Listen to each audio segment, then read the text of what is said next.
Hello বন্ধুরা, আজকে আমরা পুরী ব্লগের 3 নম্বর দিনে। So one second welcome to our channel খাওয়া দাওয়া ঘুরে বেড়াও। আজকে আমরা পুরী ট্রিপের সাইট সিন মানে লোকাল সাইট সিন এটা ট্রাই করবো, আমি দেখতে যাবো।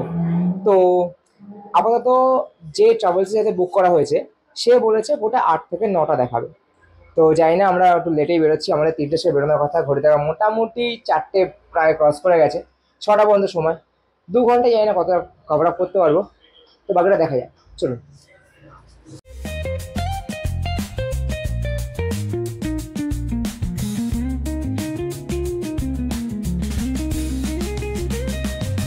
বন্ধুরা, আজকে আমরা আছি আমাদের প্রথম স্পট বিপত্তারিণী মন্দিরে। তো এই মন্দিরে দুটো দৃশ্য, তো একটা হচ্ছে আপনি জগন্নাথ দেবের স্বর্ণাবেশ দেখতে পাবেন, আর মা বিপত্তারিণী মূর্তি তো অবশ্যই আছে।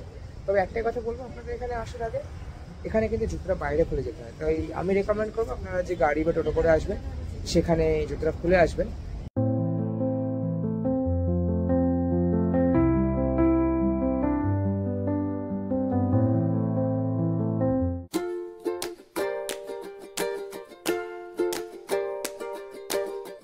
তো বন্ধুরা, আজকে দাঁড়িয়ে আছি আমরা আমাদের দ্বিতীয় স্পটে, গুপ্ত বৃন্দাবন।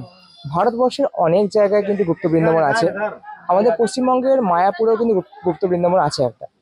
তো তাও এই পুরীতে এসে গুপ্ত বৃন্দাবন দেখা কিন্তু একটা আলাদাই মজা। আপনাদের আমরা পুরোটাই ঘুরে দেখাবো, কিন্তু প্রথমেই দেখাবো সেটা হচ্ছে এই চৈতন্যদেবের মন্দির এবং Mahaprabhu Chaitanyadev,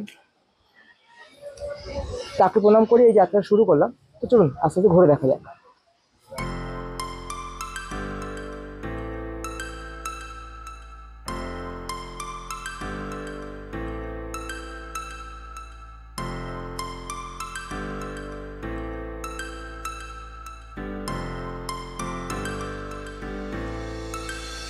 Start floating to the sky.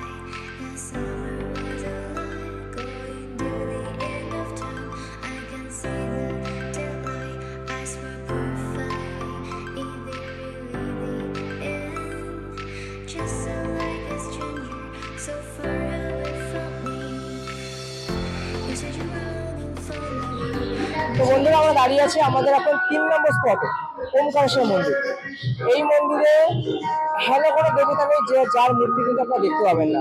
108টা শিবলিঙ্গ থেকে শুরু করে আমাদের পার্বতী এবং নারায়ণ থেকে শুরু করে সমস্ত দেবদেবীর মূর্তি কিন্তু এখানে আছে। এবং যেটা এখানকার স্পেশালিটি সেটা হচ্ছে এখানে যে পুরীর মন্দিরে রথের যে চাকা হয়, সেই চাকার একটি চাকা কিন্তু এখানে অবস্থিত আছে পেছন দিকে, এবং সেটা আপনারা নিজে হাত ধরে দেখতে পাবেন এবং সেটি ঘোরানোর সুযোগ পর্যন্ত পাবেন। চলুন বাকিটা আপনাদের দেখিয়ে দেখা যাক।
তো বন্ধুরা, আমরা এসে গেছি আজকে আমাদের 4 নম্বর স্পট।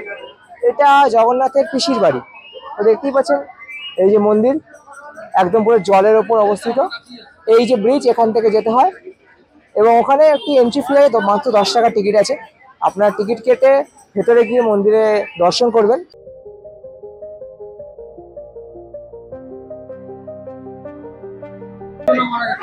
আমরা আপনাদের ভেতরটা দেখাতে পারলাম না, কারণ ভেতরে ফটো নেওয়ার বারণ আছে।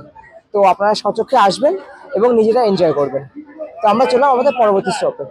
তো চলে এসেছি আমরা আজকে আমাদের পঞ্চম ডেস্টিনেশন, স্টেশন রোড বুদ্ধ মন্দির। যেমনটা দেখতে পাচ্ছেন, এই বুদ্ধ মন্দিরটা কিন্তু খুবই খুবই খুবই সুন্দর লেগেছে। একটা কামনেস, পবিত্রতার ব্যাপার কিন্তু এর মধ্যে আছে। একদম পুরোপুরি শান্ত, একটা আওয়াজ নেই, হেভি। আমার তো খুব ভালো লেগেছে জায়গাটা। তো চলুন বাকি জায়গাটা অবশ্যই ঘুরে দেখাই। এবং এই বুদ্ধ মন্দিরটা শুধু কিন্তু বুদ্ধ মন্দির নয়, প্রচুর হাতের কাজ এখানে দেখতে পাবেন। পুরো মন্দির জুড়ে প্রচুর প্রচুর হাতের কাজ এখানে দেখতে পাবেন, গণেশ থেকে শুরু করে হনুমানজি, নটরাজ মূর্তি এবং আরও অনেক কিছু। এখানে প্রচুর বুদ্ধ মন্দিরে বুদ্ধ স্তূপ আছে এবং ওখানে ভগবান বুদ্ধ বসে আছেন। চলুন বাকিটা ঘুরে দেখাচ্ছি।